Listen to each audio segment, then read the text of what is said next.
Welcome to episode 4 of the Podcash podcast. I'm Austin Boniface. I'm Mike Shaw. And I'm Jason Preby. And just got back from sunny, warm Florida. We had a business trip down there. You look tan. Wasn't nearly as nice. So, down there, beautiful warm weather.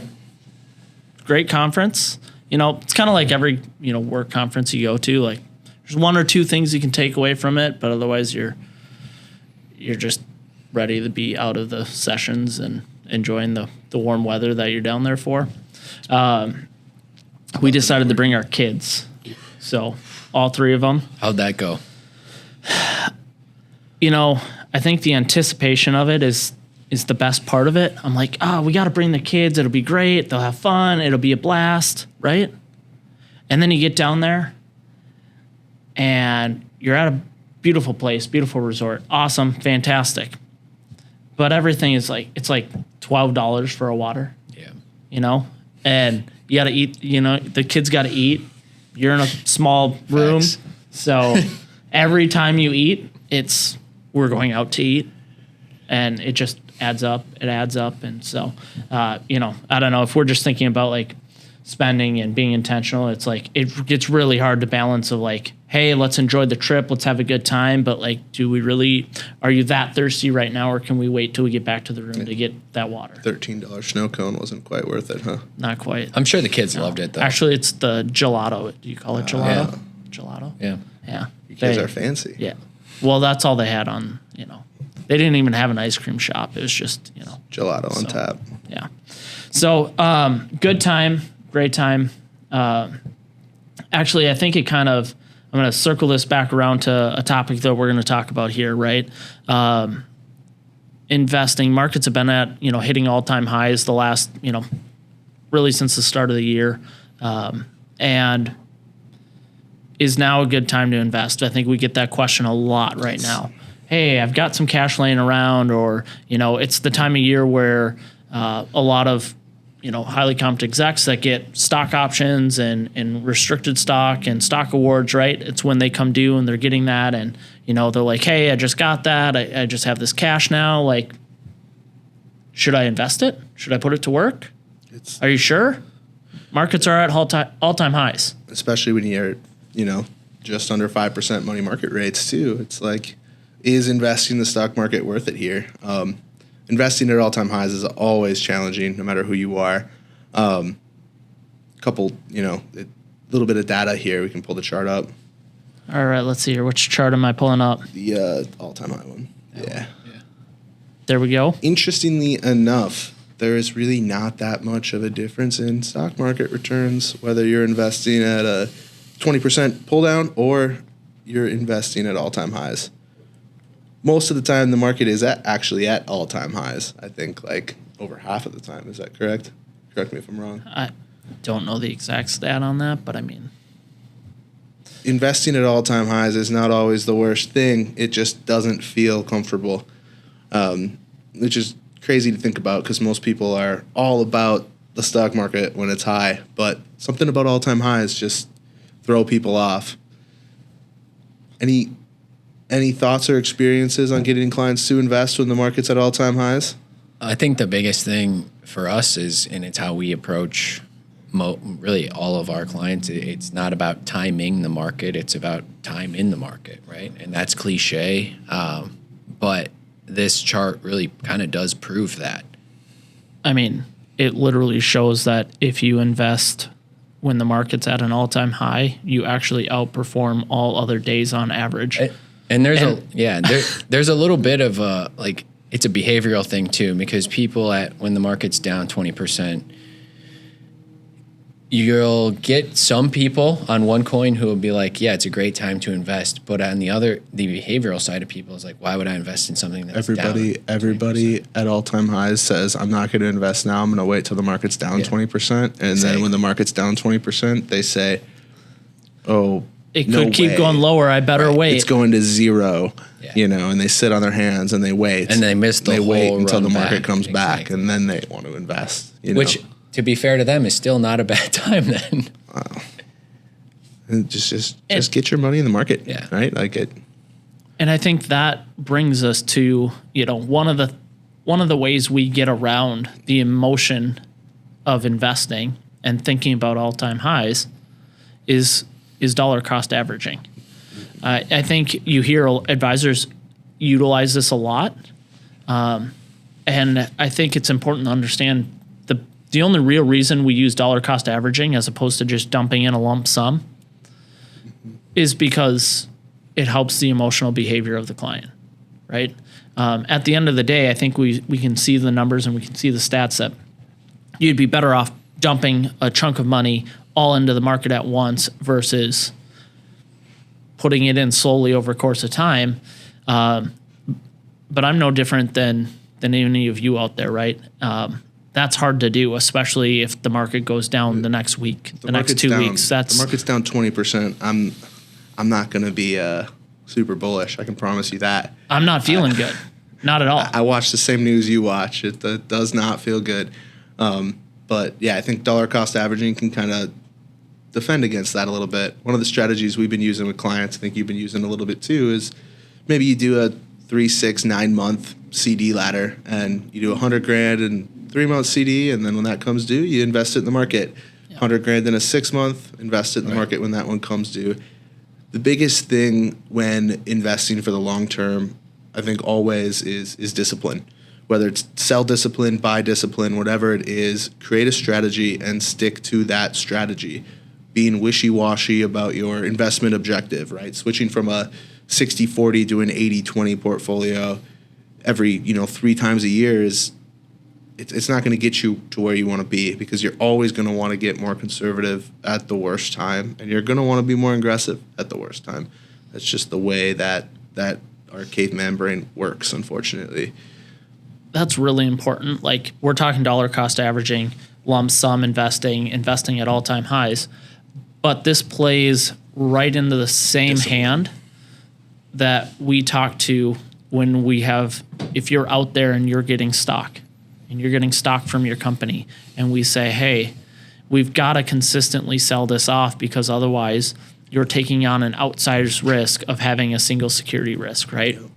And that's hard to sell too, because everyone's like, well, what if it goes higher? What if it goes higher? Or I don't want to sell it right now. And that same discipline of dollar cost averaging in is the exact same way we recommend moving money out of a single security. Take away the emotion of it and simply go January 1, July 1, twice a year, 4 times a year, however much it needs to be based on, the situation. Just take the emotion out of it and do it on a, hey, today's the date. It's on the calendar. We're doing it. Make a plan and stick to it. Right. A lot of concentrated stock positions with clients we work with. Oftentimes we'll do some call writing strategies.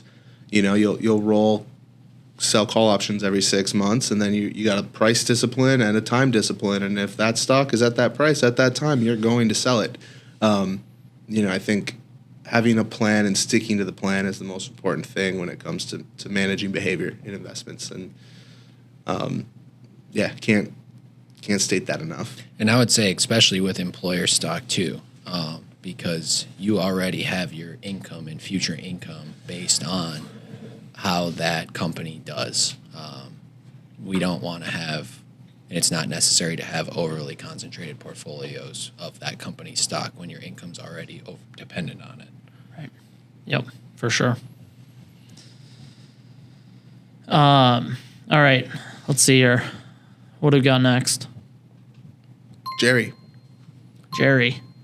Mike, who's Jerry? Yeah. Tell us about Jerry. Jerry's a client, fake name, that actually, never mind, totally real name of some. Jerry's someone who inherited some money unexpectedly. What's Jerry like to do? Jerry, he's kind of a jack of all trades, master of none type. He could be, he's part of an eclectic group, I would say. So he's a Packers fan. Yeah. All right. Sorry, Jerry. Anyways, what happened to Jerry? Jerry unexpectedly got some money, like $1 million. Hey, that's not a bad thing. Yeah, pretty decent day for Jerry. That's not a bad day. What was your advice? Well, number one, listen. Plane tickets to Vegas. Yeah, right. Back to episode 3. No, I'm just kidding. No ticket to Vegas. Set an amount. Stick to it. Set amount. Entertainment. Right. No, I think before you do anything, your best action is really to do nothing. It's to take a step back. It's to take a breath, and it's just to wait, right? It's to wait till everything is settled, the estate is settled, and it's really to wait and not also say anything. It's a little bit like winning the lottery, right? You don't tell anyone. I wouldn't.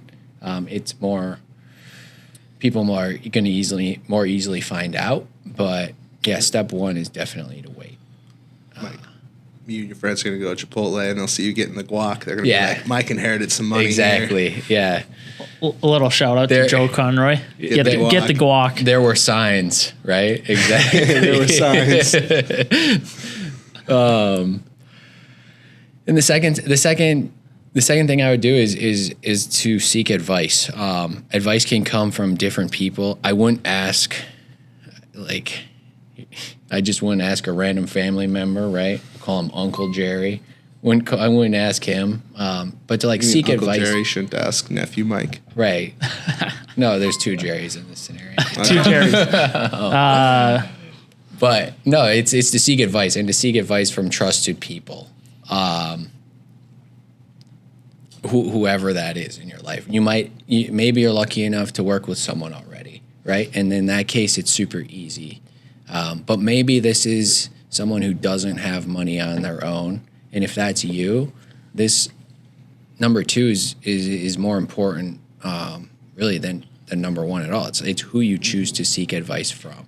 I think there could be a lot of complexities with inherited money too, right? It's not just I get this lump sum of money and it goes into my name, goes into my bank account, and then I can do whatever I want with it. Sometimes these are in inherited IRA accounts. Exactly. And you need to figure out a distribution strategy that makes sense for you. Sometimes they're in annuities, and you're going to get a letter from an insurance company that says, here are your 3 options. You take all in lump sum, you stretch over 5 years, 10 years, whatever the options are on that letter you get. Seek advice to fill out those forms and do it right, because you don't necessarily know the tax implications, and the letter might explain them, but you don't know where your tax bracket falls. You don't know what kind of trouble you're getting into when it comes to these distribution strategies.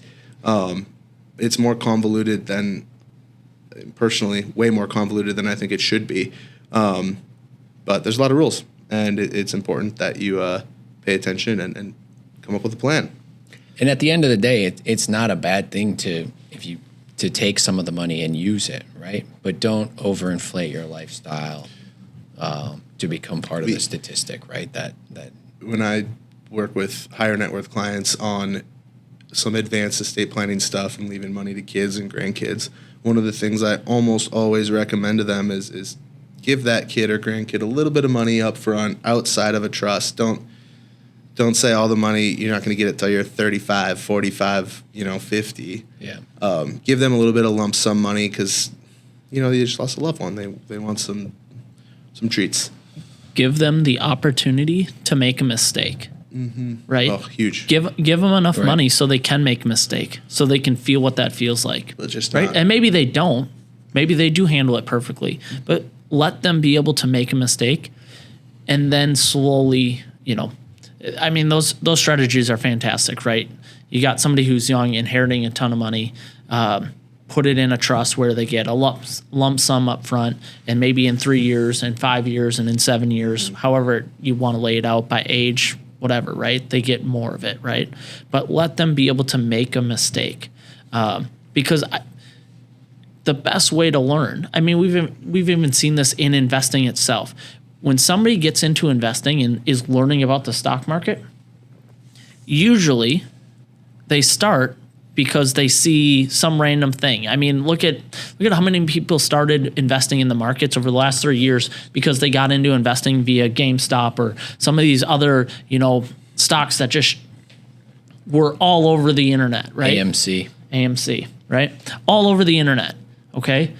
And they made mistakes with them, absolutely. But I think we've seen, and I think I've heard from clients we've onboarded in the last few years that are younger, making good money, they're learning from it, right? They got into it because of what they heard. And then once they were into it, they realized like there needs to be more of a plan and a strategy and a structure around what they're doing. And so now their next natural step was finding the right person, finding that advice. And you said, find somebody that you can trust. Finding somebody that you can trust when you inherit a lot of money is really important, but it isn't necessarily going, well, I trust even my own parents, right, or my brother or my sister. That's not what we mean by it. Find somebody you can trust that has the expertise. Right. It's the intersection of trust and knowledge. Yes. Really. You know, I shouldn't trust this guy. I started following on TikTok that tells me to put it all in value. Well, if he's a financial coach, you have nothing to worry about. Yeah, he says he's selling me a class. Life insurance? It's only $9.99 a month. Yeah. Well, if you're finding the advice on social media, please double check why they're there. If they're on social media, they're probably not licensed, and they're probably not a fiduciary, and they're probably not giving you personalized advice. And there's probably something wrong with it. I've had this saying before. If it sounds too good to be true, if you're on Facebook Marketplace and you're going out to buy something and the item for sale is $1 and you're like, it should be $100, it's probably too good to be true. And if something's too good to be true, it's probably not accurate. It's probably not right. It's probably not the correct advice. So find the person and interview 2 or 3 plus advisors. If you don't know anything, the best way you can learn is to ask to, have them walk through and tell you how they work with their clients and what they're doing. And if you talk to 2 or 3 of them, you'll find a difference between them. You'll see the difference. You'll see somebody who cares about what you're talking about and who is asking you questions about your personal situation and is asking in-depth questions beyond what's the balance on the statement. someone who's listening and not selling. Right. Yeah. Yeah. No, for sure. Excited. Next topic, food inflation. Inflation's been all over the news. Inflation's going up, it's coming down, it's staying high. Who knows? Who knows where it's going? That's not what we're getting into today. Mostly want to focus on just generally people spending money on food as a percentage of their income is at a 30-year high. Hasn't been this high since the 1990s. Crazy to see that come up, but even more crazy to dive a little deeper and realize that it's not really groceries doing this. It's dining out. It's people going out to eat. It's people DoorDashing food, Uber Eats. It's not necessarily groceries. Groceries are part of it, but not as large of a part. This chart, groceries are actually coming down. They've right? came down since the 90s. And then they jumped the last couple of years, since 2020, right? I think a lot of that happens to be just people generally having healthier habits, and people shop the edges of the grocery store instead of the aisles. If you go back to the 90s. Speaking of healthy, Mike has got to be the healthiest eater. I try. I mean, yeah, I don't think he's had anything but chicken and for the last 4 weeks at lunch. And coworkers' protein shakes. Chicken and sweet potatoes, and sometimes accidentally my coworkers' protein shakes. He likes to steal other lunches. Only the healthy stuff. So it was an accident, I swear. So he's not taking your Mountain Dew. He's not taking the Mountain Dew. Nope. He's taking the healthy shakes. Yeah. Not a way to get on your teammates' good side, but I guess it is what it is. Teach their own. Are you sick of chicken yet? Long story short, no. Short story long, maybe. Maybe. We're getting there. Short story long, soon. Yeah. Soon. We're giving it up. But okay. Yeah, I mean, listen, it costs good. Oh boy. We gotta back that up.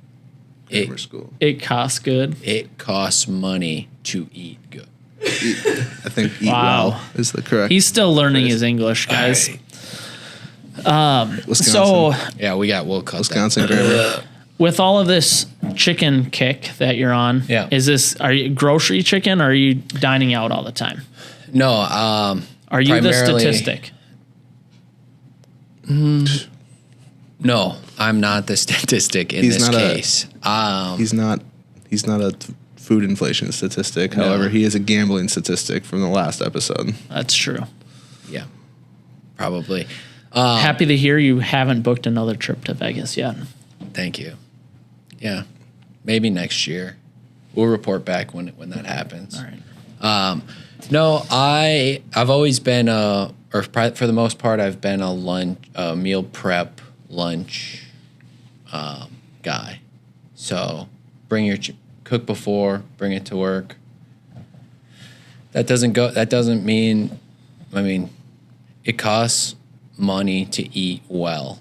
And I would say that over the last 5 years, you can even see in the graph, groceries have gone up. They just haven't gone up quite like dining out has.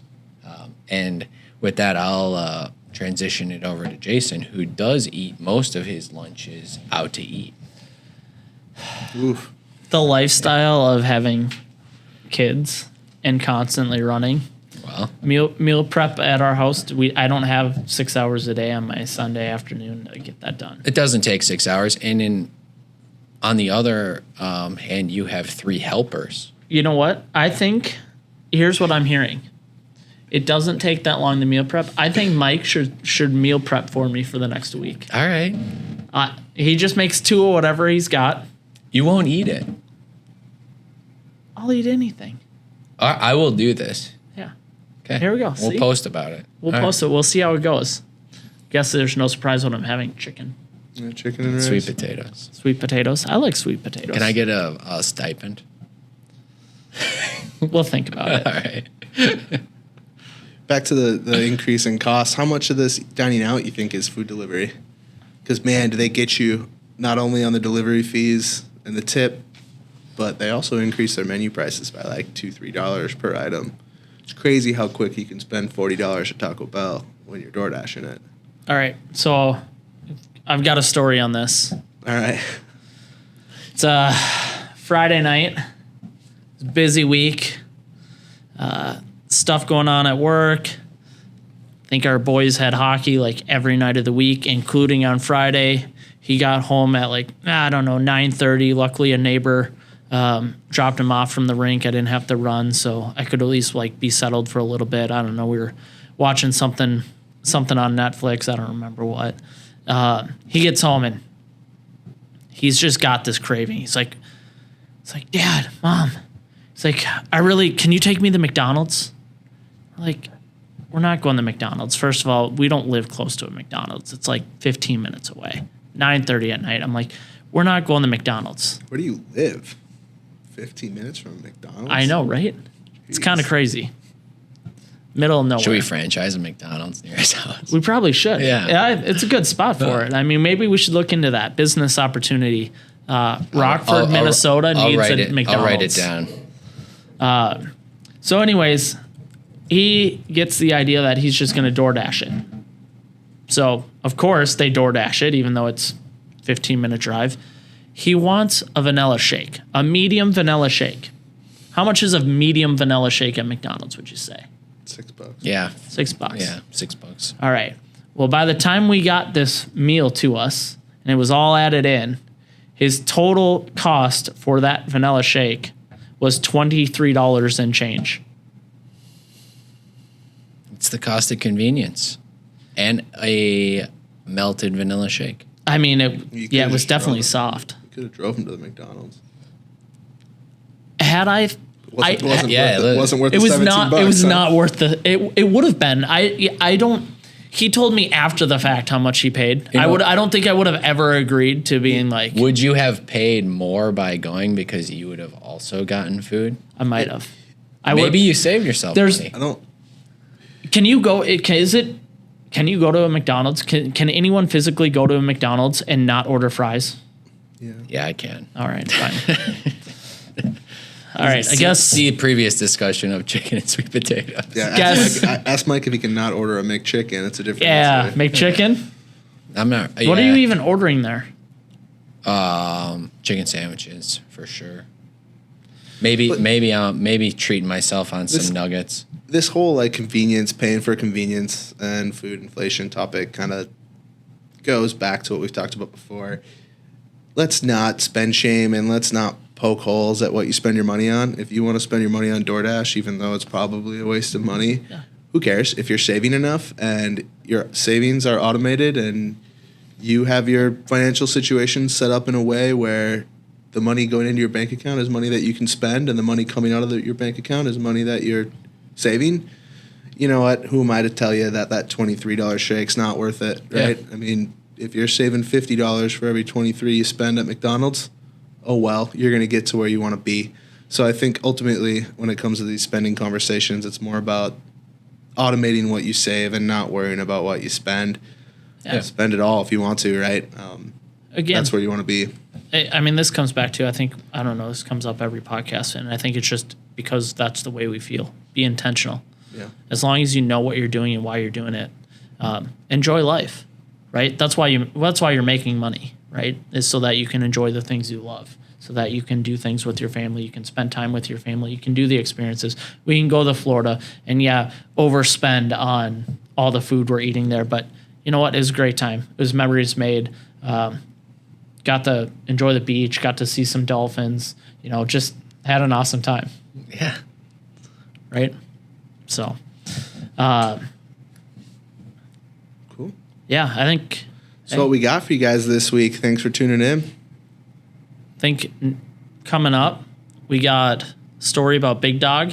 Big Dog. Big Got Dog. a story about Big Dog. Yep. He's got a lot going on in his life, too. We'll answer the question, who is Big Dog? We will. I thought you were Big Dog. No, I'm not Big Dog. No. Not worthy of that. Little dog. Regular sized dog. Little dog, that's a little personal. I think that's going to have to get out. Why are you calling me little dog? Wash my ankles. Oof, dog. I have this sudden urge to start barking. Do it. No. Can you clip that? I won't do it. All right. All right. Well, thanks for listening this week, guys. We will talk to you in 2 weeks. Yeah. Thanks for tuning in to the Podcast.